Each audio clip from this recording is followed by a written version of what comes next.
hello నమస్తే welcome to Myra media నేను మీ సంపత్ అనుకున్నట్టుగానే వైఎస్ జగన్మోహన్ రెడ్డి నంద్యాలలో సుబ్బారాయుడు ఫ్యామిలీని పరామర్శించాడు అక్కడ జరిగిన ఘటనలను తెలుసుకున్నాడు ఏం జరిగిందో వివరంగా తెలుసుకొని ఒక ప్రెస్ కాన్ఫరెన్స్ పెట్టి మళ్ళీ చంద్రబాబు నాయుడుకి వార్నింగ్ ఇచ్చినట్టే అనిపించింది ఎందుకంటే కూటమి ప్రభుత్వం ఏర్పడినప్పటి నుండి వరుసగా హత్యలు జరుగుతూనే ఉన్నాయి వినుకొండలో రషీద్ ఘటన అయితేంది సీతారాంపురంలో సుబ్బారాయుడు ఘటన అయితేంది దానికి ముందు ఇంకా వైసీపీ లీడర్ల మీద జరిగిన ఘటన అయితేంది వీటన్నిటి మీద స్పందిస్తూ జగన్మోహన్ రెడ్డి సీరియస్ అయినట్టే మనకు ఇవాళ పెట్టిన ప్రెస్ కాన్ఫరెన్స్ లో కనిపిస్తుంది సో ఇందులో కీలకంగా ఏంటంటే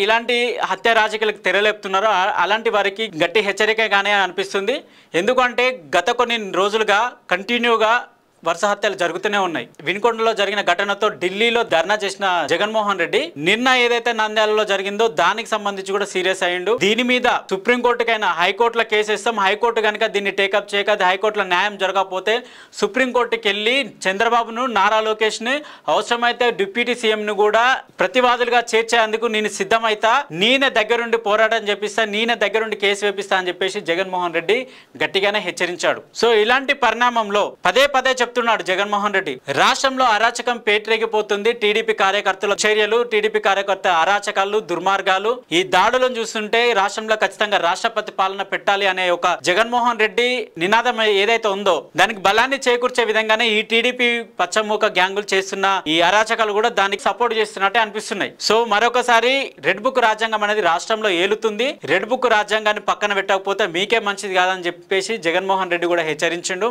రెడ్ బుక్ రాజ్యాంగాన్ని ఎంత మాత్రము ఉపేక్షించేది లేదు రాజ్యాంగ పాలనలో పోలీస్ వ్యవస్థ అనేది కూడా కీలకమైన రోలే అని చెప్పేసి జగన్మోహన్ రెడ్డి స్పందించడం జరిగింది దీని మీద ఇప్పటి వరకు హోమ్ మినిస్టర్ వంగలపూడి అంతా కూడా ఏం స్పందించలేదు సో ఇలానే జరుగుకుంటూ పోతా అంటే ఏపీ ప్రజలకు దిక్కెవరు అనే కోణంలో ఏపీ ప్రజలు ఆలోచిస్తున్న విధానం ఏదైతుందో అది ఇప్పుడిప్పుడే బయటకు వస్తుంది నిన్నటికి నిన్న విజయవాడ నడిబొడ్డున జరిగిన అంబేద్కర్ విగ్రహ ధ్వంసం ఏదైతే ఉందో అది సాక్షాత్తు రాజ్యాంగం మీద జరిగిన దాడిగానే పరిగణించవచ్చు దాని మీద ఇప్పటి వరకు హోమ్ మినిస్టర్ అనిత కూడా స్పందించలేదు ఒక సిపి స్పందించలేదు ఒక డీజీపీ స్థాయిలో అధికారి స్పందించలేదు ఒక కలెక్టర్ స్పందించలేదు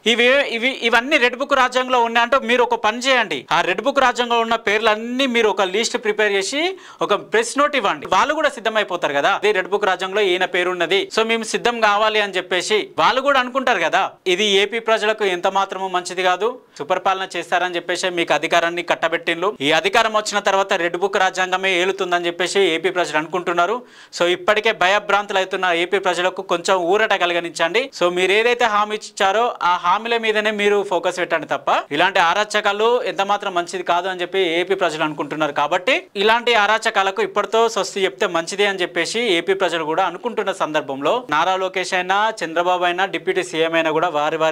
వారి అధికారాన్ని ఉపయోగించి ప్రజలకు మంచి చేయాలి మేలు చేయాలనే విధంగానే మీ పరిపాలన సాగించమని ఏపీ ప్రజలు కోరుకుంటున్నారు కాబట్టి ఏది ఏమైనా కూడా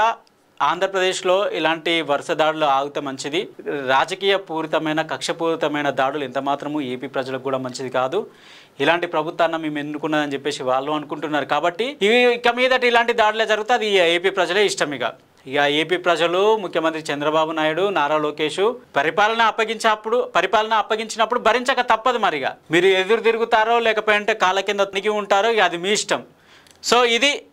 రాష్ట్రంలో జరుగుతున్న అరాచకాల మీద వైఎస్ జగన్మోహన్ రెడ్డి చేసిన వ్యాఖ్యలు సో చూస్తూనే ఉండండి మైరా మీడియా నేను మీ సంపత్ థ్యాంక్ యూ